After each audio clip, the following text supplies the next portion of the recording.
रणबीर कपूर बॉलीवुड का सबसे बड़ा स्टार है और सबसे बड़ा नेपो बेबी भी है। रणबीर का जो फैमिली बैकग्राउंड है वो पूरा बॉलीवुड की फैमिली है। रणबीर कपूर सबसे ज़्यादा प्रिविलेज नेपो बेबी है। रणबीर कपूर के पास लुक्स तो है, लेकिन एक्टिंग स्किल्स ना होने के बावजूद भी बॉलीवुड में इतने लंबे समय तक टिक गए और अब भी काम कर रहे हैं।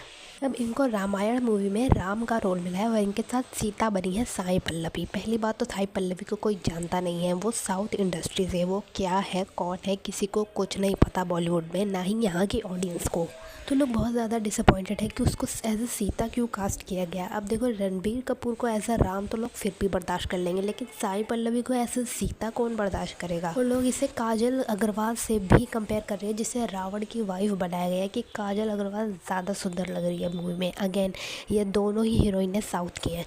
साई पल्लवी भी साउथ की हीरोइन है और काजल अग्रवाल भी साउथ में ही फिल्में करती है और बॉलीवुड में वो बिल्कुल भी रेलिवेंट नहीं है। मुझे तो ये समझ में नहीं आता कि पहले तो साउथ की इतनी सारी हीरोइनों को कास्ट करने का मतलब क्या हुआ। मतलब इन्होंने रामायण में पूरी साउथ इंडस्ट्री के ही एक्टर्स को डाल दिया, तो रामायण का बेड़ा गर्क होना तो तय है भाई। पिछली बार जो रामायण बनी थी उसमें तो इन्होंने कीर्ति सैनन को रखा था, वो तो चलो फिर भी एटलीस्ट देखने में तो ठीक है और हिंदी भी ठीक ठाक बोल लेती है।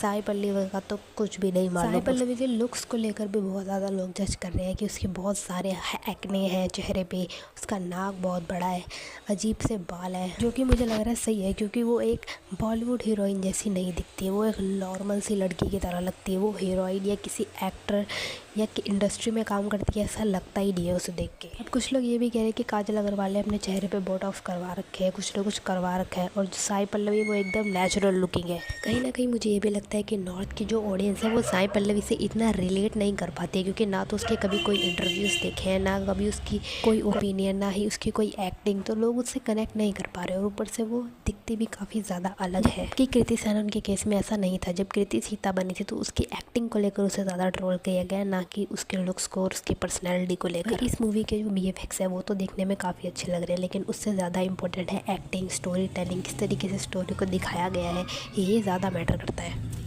ये तो मूवी देखने के बाद ही पता चलेगा कि मूवी की कास्टिंग फिट बैठी है मूवी में या नहीं। इस मूवी में बहुत पैसा लगाया गया है, लेकिन आधे से ज़्यादा पैसा तो इस मूवी के कास्ट ने ही ले लिया होगा। मुझे लगता है जो छोटे टेलीविज़न पे जो लोग रामायण बनाते हैं वो रामायण ज़्यादा अच्छे से बना लेते हैं, उनकी कास्ट ज़्यादा अच्छी होती है और वो कम पैसे पे भी बहुत अच्छी स्टोरी बना देते हैं। सोशल मीडिया पर लोग पहले ही एजप्शन बनाकर अपने ओपिनियन देने लग जाते हैं, जिससे कहीं ना कहीं मेन चीज़ें डाइवर्ट हो जाती है। अब जैसे कि आशीष चंचलानी और एली इब्राहिम का केस हुआ था, उसने एक फ़ोटो डाली दिल लगाकर तो सबको लगा कि ये लोग डेट कर रहे हैं या ये शादी करने वाले हैं, और लोगों ने कुछ भी ओपिनियन बनाकर इंटरनेट पे लिखना शुरू कर दिया, जबकि रियलिटी ऐसी थी ही नहीं। और ये फेमस लोग भी बहुत चालाक है, ये जानबूझकर ऐसा करते हैं, ये जानबूझकर कोई ना कोई क्लू छोड़ देंगे ताकि लोगों में क्यूरियोसिटी बने रहे, लोग फालतू के ओपिनियंस दें और फिर उसके बाद एक बस सा बन जाए और फिर बाद में वो खबर झूठी निकलती है। भाई सोशल मीडिया तो 99% प्रोपेगेंडा है और झूठ है, और ये सेलिब्रिटीज़ उसका फ़ायदा उठाना बहुत अच्छे से जानते हैं। लोगों को मैनिपुलेट करना, लोगों के इमोशंस के साथ खेलना, ये इनको बहुत अच्छे से आता है। इसलिए मैं ज़्यादा रिएक्ट ही नहीं करती।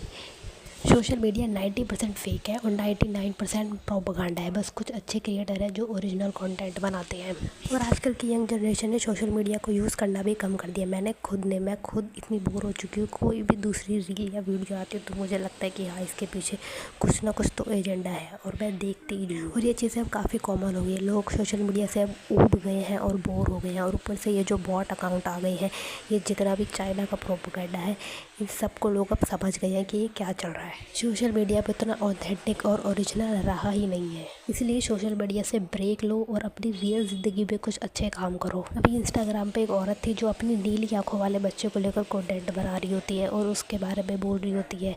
वो कंटेंट देखकर मुझे इतना बेकार लगा कि यार, तुम व्यूज़ के लिए कुछ भी बोलना शुरू कर देते हो, और वो भी अपने चाइल्ड को इंक्लूड करना मुझे बहुत बेकार लगा। आई मीन, लाइक और शेयर कमेंट करना तो बहुत दूर की बात है। मैंने उस औरत के अकाउंट को ही रिस्ट्रिक्ट कर दिया कि मुझे इसकी कोई वीडियो मेरी स्क्रीन पर नहीं चाहिए, क्योंकि मुझे उसके कंटेंट में कोई इंटरेस्ट नहीं है। एक टाइम होता था जब सोशल मीडिया से लोग एडिक्टिव हो जाते थे, रील्स और शॉर्ट्स से एडिक्शन हो जाता था और लोग देखते ही रहते थे, और अब ऐसा हो गया है कि आप देखने का भी मन नहीं करता। अब तो बस ऐप को हटा ही दो। मेरी वीडियो थोड़ी ऑफ टॉपिक हो गई है, लेकिन क्योंकि ये सारा रामायण का फसाद सोशल मीडिया पे चल रहा है और लोग यहाँ पे ओपिनियन दे रहे हैं, इसलिए मैंने ये बात रखी है।